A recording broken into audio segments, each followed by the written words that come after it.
ሰላም ቤተሰቦች፣ በልጄ ስም ንብረት መግዛት እችላለሁ ወይ? በተደጋጋሚ ጊዜ በዚህ በሶሻል ሚዲያ ፕላትፎርም የሚመጣልን ጥያቄ ነው። የህግ አማካሪና ጠበቃ ፍቃዱ በቀለ ነኝ። አዎ በልጄ ስም ንብረት መግዛት ይችላሉ። ነገር ግን ቀጥሎ ያለውን ሁለት ወሳኝ ነገሮች ግን መስማት ይኖርበታል። ይህን ጥያቄ ለመመለስ ግን በመጀመሪያ ማየት ያለብን ሁለት ጉዳዮች አሉ። አንደኛው የፌዴሬሽን ምክር ቤት በመዝገብ ቁጥር 41/10 ላይ የሰጠውን ውሳኔ በተመለከተ ነው። በዚህ የፌዴሬሽን ምክር ቤት ውሳኔ ላይ በተገለጸው መሰረት ለህፃናት ጥቅም ተብሎ የሚገዙ ንብረቶች ህጋዊ ናቸው። እነዚህ ንብረቶች ህጋዊነታቸውን በተመለከተ ለልጁ ጥቅም እንደተደረገ ይቆጠራል። በዛ ላይ ደግሞ ፍርድ ቤቶችም ደግሞ ይሄ ንብረት ህፃኑ ከየት አመጣው ብሎ የንብረቱ ምንጭ ማስረዳት ግዴታ የለበትም በማለት አንድ ጠቃሚ የሆነ የህግ ትርጉም ሰጥቶሎታል። ይህ አንድ ነገር ነው። ግን ከዚህ ጋር ግን አብሮ ማየት ያለበት ይህን የፌዴሬሽን ምክር ቤት ውሳኔ ከፌዴራል ጠቅላይ ፍርድ ቤት ውሳኔዎች ጋር እንዴት ነው የምናነበው፣ እንዴት ነው የምናጣጠመው የሚለው ነገር ደግሞ ወሳኝ ጉዳይ ነው።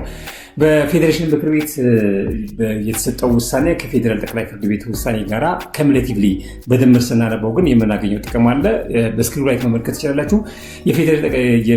የፌዴራል ጠቅላይ ፍርድ ቤት ሰበር ሰሚ ችሎት የህፃናትን ንብረት አስመልክቶ ሁለት ወሳኝ ነገሮችን ተናግሯል። በህፃናት ስም ንብረት መግዛት ይችላሉ። ግን ሁለት ነገር ግን ማወቅ አለቦት። መሸጥ በሚፈልጉበት ጊዜ አንደኛ ለመሸጥ ሲያስቡ ለልጁ ጥቅም መሆን አለበት፣ ለልጁ ኢንተረስት መሆን አለበት። ዕዳ ስላለብኝ ወይም ሌላ ነገር ስላለብኝ በማለት ንብረቱን ለመሸጥ ቢያስቡ በህግ ተቀባይነት የለበትም። ሁለተኛ መሸጥ ደግሞ በሚያስቡበት ጊዜ ደግሞ ሁልጊዜ የፍርድ ቤት ፈቃድ ይፈልጋል። በልጆች ስም ስላለ እና እርሶም ውክልና ሳለው ተነስተው መሸጥ አይችሉም። በዚህ አጋጣሚ ለዲያስፖራዎች ትልቅ ማስታወሻ መናገር ፈልጋለሁ። ዲያስፖራዎች በተለይ በህፃናት ስም የተመዘገበ ንብረት በምትገዙበት ጊዜ ሻጩ ሰውዬ ምናልባት እንትን ሊያሳያችሁ ይችላል። ይሄው ለመሸጥ ውክልና አለኝ ምናምን ብሎ ሊያሳያችሁ ይችላል። ግን በህፃናት ስም የተመዘገበ አካለ መጠን ባልደረሱ ልጆች ስም የተመዘገበ ንብረት በምትገዙበት ጊዜ ሁል ጊዜ የፍርድ ቤት ፈቃድ መኖሩን እርግጠኛ መሆን አለባችሁ። ያንን ካልሆነ ብትገዙ ሽያጩ ቮይድ ነው የሚሆነው፣ ውድቅ ነው የሚሆነው።